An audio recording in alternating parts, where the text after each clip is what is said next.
किसी भी व्यवसाय में कस्टमर का बहुत बड़ा रोल रहता है। हमें अपने कस्टमर्स को बेस्ट सर्विसेज प्रोवाइड करनी चाहिए। बहुत अधिक मुनाफा कमाना भी हमारे व्यवसाय के लिए घातक हो सकता है। हमें कस्टमर को रीज़नेबल प्राइस पर चीज़ देनी चाहिए ताकि वो हमारे साथ लाइफ लॉन्ग बना रखे।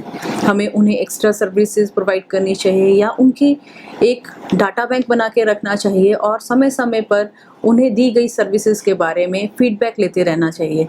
हमें उनका एक डाटा बैंक मेंटेन करना चाहिए और समय-समय पर उनका फीडबैक लेना चाहिए, जिससे उनके और हमारे बीच में एक अच्छा रिलेशनशिप बना रहे और वो हमारे व्यवसाय के साथ लाइफ टाइम जुड़े रहें।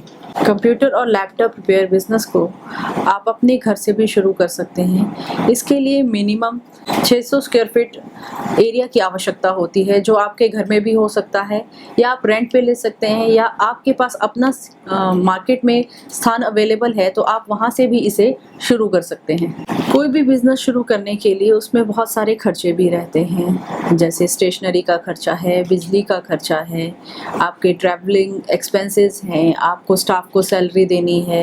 तो ये सारे एक्सपेंसेस के लिए भी आपको अलग से एक बजट रखना होता है, जिसका आपको प्रॉपर रिकॉर्ड मेंटेन करके रखना है। किसी भी व्यवसाय को शुरू करने के लिए हमें उसका मार्केट सर्वे करना पड़ता है कि वहाँ के लोगों की क्या रिक्वायरमेंट्स हैं, वो उन्हें किस प्रकार की सर्विसेज चाहिए, उन्हें रिपेयर की सर्विसेज चाहिए या उन्हें नई चीज़ों की आवश्यकता है, नई चीज़ परचेज़ करना चाह रहे हैं। अगर उन्हें रिपेयर की आवश्यकता है तो आपके पास टेक्निकल स्किल का होना भी आवश्यक है। स्किल्ड पर्सन को हायर करेंगे, आप उसे जॉब पे रखेंगे या आप स्वयं करेंगे, इन सब चीज़ों का आपको एक सर्वे करना होता है। Suggestion for layout.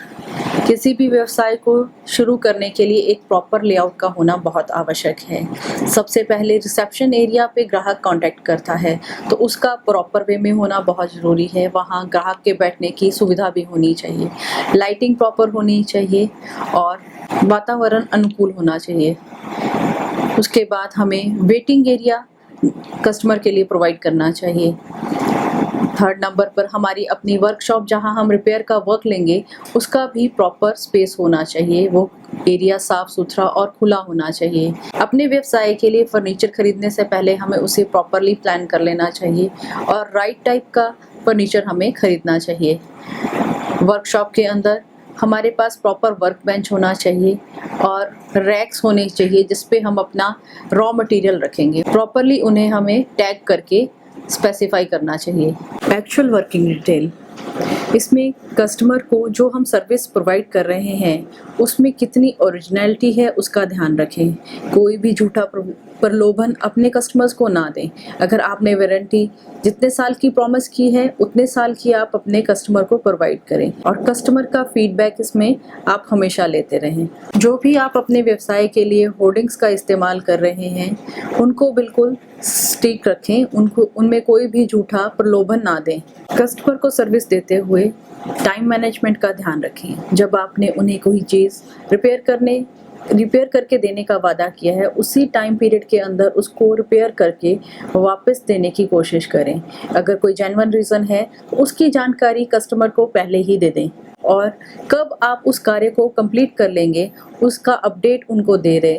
और या ये नहीं हो पाता है तो उसकी सच्चाई भी आप अपने कस्टमर को बता दें ताकि वो लाइफ टाइम आपके साथ जुड़े रहें। Understanding the manufacturing process. Computer repair और लैपटॉप रिपेयर में हमें उसे मैन्युफैक्चरिंग प्रोसेस को अंडरस्टैंड करना पड़ता है। कंप्यूटर हम दो तरह से परचेज कर सकते हैं। हम असेंबल करके कंप्यूटर दे सकते हैं या ब्रांडेड कंप्यूटर कंपनी से बने बनाए ले सकते हैं और उन्हें आगे सेल कर सकते हैं। वैसे ही कॉमन सर्विसेज जो प्रोवाइड की जाती हैं, जैसे कि हमारा लोक मित्र केंद्र है, इसके लिए हमें गवर्नमेंट से लाइसेंस लेना पड़ता है और हम लोगों को इसकी सुविधाएं प्रदान कर सकते हैं। इसके लिए गवर्नमेंट ने अपना निश्चित प्राइस सेट किए होते हैं जो हम अपनी सर्विसेज देने के बदले में ग्राहक से लेते हैं। किसी भी व्यवसाय को शुरू करने के लिए हमें उसकी मैन्युफैक्चरिंग प्रोसेस का पता होना बहुत आवश्यक है। कंप्यूटर में हमें क्या करना है? हमें अपनी रिपेयर शॉप खोलनी है, हमें अपना सेल का बिज़नेस खोलना है, या हमें टीचिंग फील्ड करनी है, या हमें कॉमन सर्विसेज प्रोवाइड करनी है, इस बारे में हमारा पहले से ही माइंडसेट होना चाहिए। अगर हमें अपनी कॉमन सर्विसेज खोलनी है तो इसके लिए सरकार ने लाइसेंस दिए होते हैं, जैसे कि हमारा लोक मित्र केंद्र है, कॉमन सर्विस सेंटर्स हैं। यहाँ पे हम अपनी सर्विसेज के बदले में लोगों से चार्जेस लेते हैं। यह चार्जेस गवर्नमेंट द्वारा निर्धारित किए होते हैं। इन्हें हम उसी प्राइस पर ही इन सर्विसेज को प्रोवाइड कर सकते हैं। इसके लिए हमें गवर्नमेंट से लाइसेंस लेना पड़ता है। लोकमित्र केंद्र में हम लोगों के आधार कार्ड अपडेट कर सकते हैं, उनके इलेक्ट्रिसिटी बिल ऑनलाइन पे कर सकते हैं, उनकी ऑनलाइन ट्रांजैक्शंस बैंक से कर सकते हैं। ये सारी चीज़ें, ये सारी सुविधाएं हम उन्हें ऑनलाइन कॉमन सर्विस सेंटर में प्रोवाइड करवा सकते हैं। यह लोकमित्र केंद्र के नाम से भी जानी जाती हैं, जिसमें हम इन सर्विसेज के बदले में अपने ग्राहक से चार्जेस लेते हैं। स्टडी सेंटर खोलना है तो उसके लिए भी हमें सरकारी मापदंडों को ध्यान में रखना पड़ता है।